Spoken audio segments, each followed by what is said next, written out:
नमस्कार दोस्तों। आज निवेश यानी इन्वेस्टमेंट के क्षेत्र में म्यूचुअल फंड्स एक बड़ा नाम है।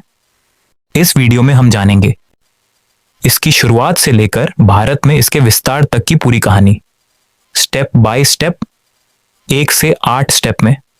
तो शुरू करते हैं। नंबर 1, यूरोप में पहला बीज 1774, नीदरलैंड्स। म्यूचुअल फंड्स का विचार सबसे पहले नीदरलैंड्स में जन्म लिया। साल 1774 में एक डच व्यापारी एड्रियन वान केटविच ने ऐसा साधन बनाया जिसमें छोटे निवेशकों का पैसा इकट्ठा करके एक फंड तैयार किया गया। उस फंड का नाम रखा गया ईनड्राक्ट मार्क्ट मार्क्ट, जिसका अर्थ है यूनिटी क्रिएट्स स्ट्रेंथ, यानी एकता में ताकत है। इस योजना का उद्देश्य था कि छोटे निवेशक भी अलग अलग डाइवर्सिफाइड निवेश से लाभ उठा सकें और उनके रिस्क आपस में बंट जाएं। यहीं से म्यूचुअल फंड्स की शुरुआत हुई और छोटे निवेशकों के लिए निवेश के द्वार खुल गए। नंबर 2, ब्रिटेन में विस्तार और प्रक्रियाएं 1868। अगला फैलाव हुआ ब्रिटेन में। साल 1868 में लंदन में एक कानूनी इन्वेस्टमेंट ट्रस्ट शुरू हुआ जिसका नाम था foreign and colonial government trust. इस ट्रस्ट का मकसद था आम निवेशकों को भी वही अवसर देना जो बड़े और अमीर निवेशकों को मिलता है। इसमें छोटे निवेशकों का पैसा जुटाकर सरकारी बॉन्ड और विदेशी कंपनियों में निवेश किया गया।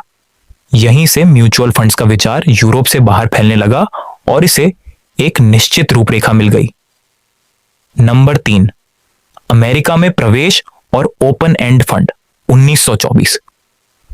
म्यूचुअल फंड्स का असली और बड़ा विकास संयुक्त राज्य अमेरिका में हुआ। साल 1924 में बोस्टन में पहला open and mutual fund launch हुआ जिसका नाम था मैसाचुसेट्स इन्वेस्टर्स ट्रस्ट, MIT।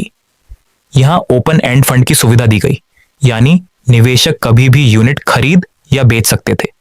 इससे लिक्विडिटी बढ़ी और निवेशकों का भरोसा मजबूत हुआ।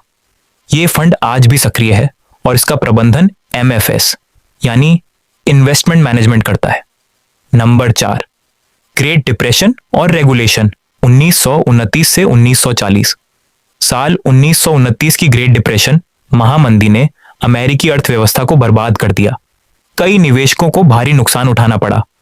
इस संकट के बाद सरकार ने म्यूचुअल फंड्स को नियंत्रित करने के लिए कदम उठाया और इन्वेस्टमेंट कंपनी ACT 1940 लागू किया। इस कानून ने म्यूचुअल फंड उद्योग को एक कानूनी रूपरेखा दी, पारदर्शिता सुनिश्चित की और निवेशकों का भरोसा बढ़ाया। आज भी यह नियम दुनिया भर के फंड्स के लिए एक मिसाल है। नंबर 5, 1950 का दशक, तेजी और नई शुरुआत। 1940 के बाद बाजार में स्थिरता आई और 1950 का दशक म्यूचुअल फंड्स के लिए एक टर्निंग पॉइंट साबित हुआ। 1950 तक अमेरिका में केवल कुछ ही फंड थे, लेकिन 1950 से 1960 के बीच इनकी संख्या कई गुना बढ़ गई। इसी दौर में इक्विटी फंड्स को लोगों ने बहुत पसंद किया और आम और मध्यम वर्ग के लोग भी बड़ी संख्या में म्यूचुअल फंड्स में निवेश करने लगे। यही दशक म्यूचुअल फंड्स की लोकप्रियता और विकास का द्वार बन गया। छठा, भारत में शुरुआत, UTI का गठन 1963। भारत में म्यूचुअल फंड्स की शुरुआत हुई 1963 में। भारत सरकार और RBI ने मिलकर unit trust of India UTI का गठन किया। UTI ने यूनिट स्कीम 1964 लॉन्च की जो भारतीय निवेशकों के बीच बेहद लोकप्रिय हुई। यह भारत का पहला म्यूचुअल फंड था जिसने भारतीय निवेशकों को एक नया और भरोसेमंद निवेश विकल्प दिया। 7, विस्तार और निजीकरण का दौर 1987 से 1993 तक। 1987 SBI, PNB, LIC और अन्य सरकारी बैंकों ने अपने अपने म्यूचुअल फंड लॉन्च किए जिससे बाजार में संख्या बढ़ी। 1993 निजी कंपनियों, प्राइवेट कंपनीज को भी म्यूचुअल फंड्स चलाने की अनुमति मिली।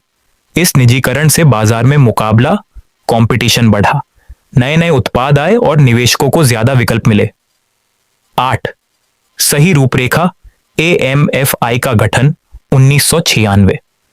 साल 1996 में म्यूचुअल फंड्स को सटीक और सुरक्षित बनाने के लिए association of mutual funds in India AMFI का गठन हुआ।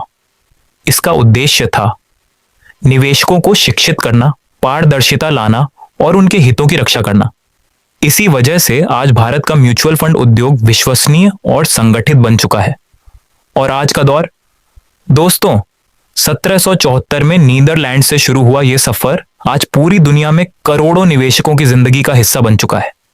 भारत में भी म्यूचुअल फंड उद्योग तेजी से बढ़ रहा है और 2025 तक इसका आकार 60 लाख करोड़ से अधिक के यूएम यानी एसेट्स अंडर मैनेजमेंट तक पहुंच चुका है।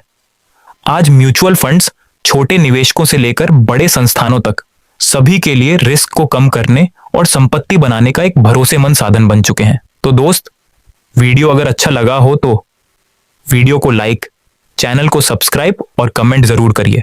धन्यवाद। जय हिंद, जय हो।